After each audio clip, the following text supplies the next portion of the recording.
Bonjour à tous, ici Patrice Roy du site de formation lecompagnon.info avec une autre formation, cette fois-ci sur la façon de protéger une feuille de calcul ou c'est la même façon de protéger un classeur au complet. Pourquoi qu'on a besoin de cette option-là? Eh bien, vous travaillez très souvent sur des modèles que vous devez partager avec des clients, mais vous ne voulez pas que ces clients touchent à vos formules ou essayent de modifier les données d'une façon ou une autre. Vous pouvez à ce moment-là décider de protéger la feuille de calcul ou le classeur au complet. Et on va regarder les options dans quelques secondes.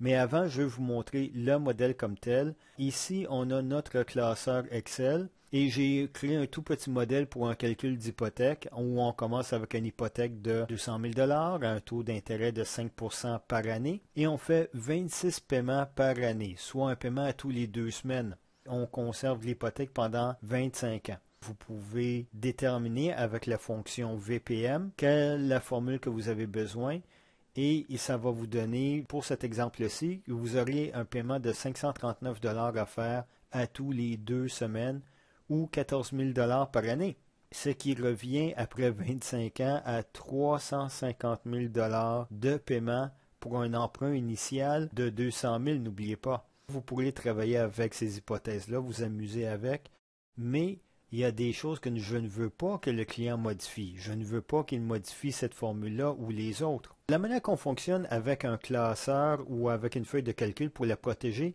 c'est qu'on protège toute la feuille de calcul. Et c'est vous qui décidez quelles sont les cellules que vous permettez à Excel de modifier. Vous allez protéger toute la feuille de calcul ou tout le classeur. Mais vous devez déterminer quelles sont les cellules que vous permettez à l'utilisateur de travailler avec. Vous allez déverrouiller ces cellules-là et vous allez le faire avant de protéger la feuille de calcul ou le classeur au complet. Je vais vous montrer premièrement comment déverrouiller les cellules et ensuite on va regarder comment on peut protéger tout le modèle. Les cellules que je veux permettre au client de modifier sont les informations suivantes. Mais en fait, je ne veux pas qu'il modifie le taux d'intérêt, c'est un élément qui est figé. Mais il pourra changer le nombre de périodes, le paiement. Alors, ce que je fais, c'est que je vais cliquer sur le 200 000. Je garde mon doigt sur la touche CTRL sur le clavier et je peux aller sélectionner d'autres cellules.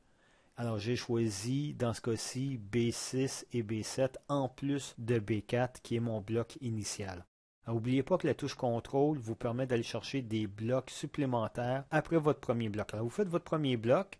Gardez votre doigt sur la touche CTRL et vous pourrez sélectionner d'autres blocs de données dans votre feuille de calcul ou votre classeur au complet. Maintenant, j'ai choisi ces cellules-là.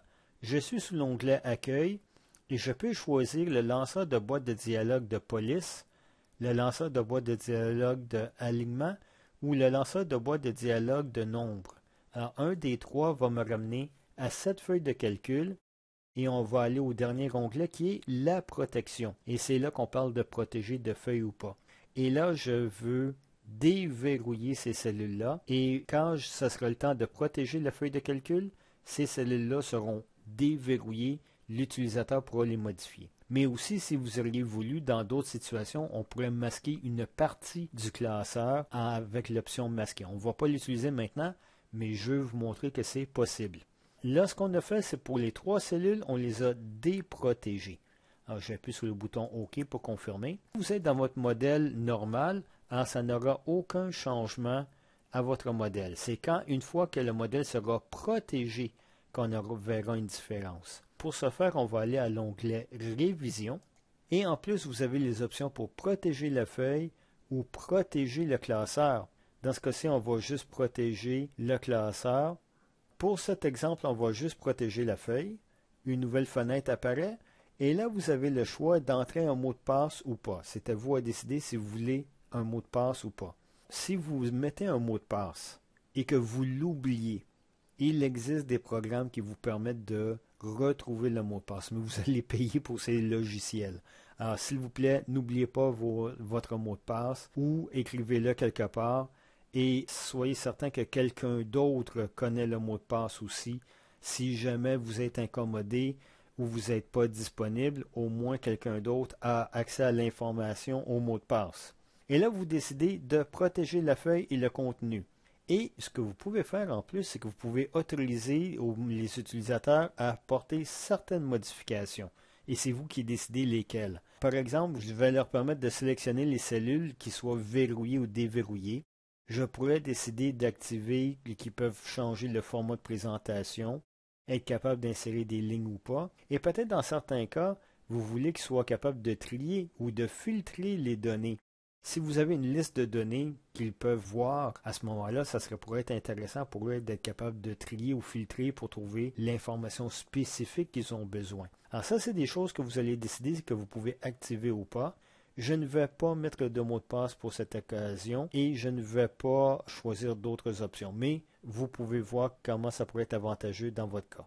J'appuie sur le bouton OK et à partir de ce moment, je prends en considération qu'ils sont verrouillés. Alors regardez ici, j'ai encore le bouton ôter la protection.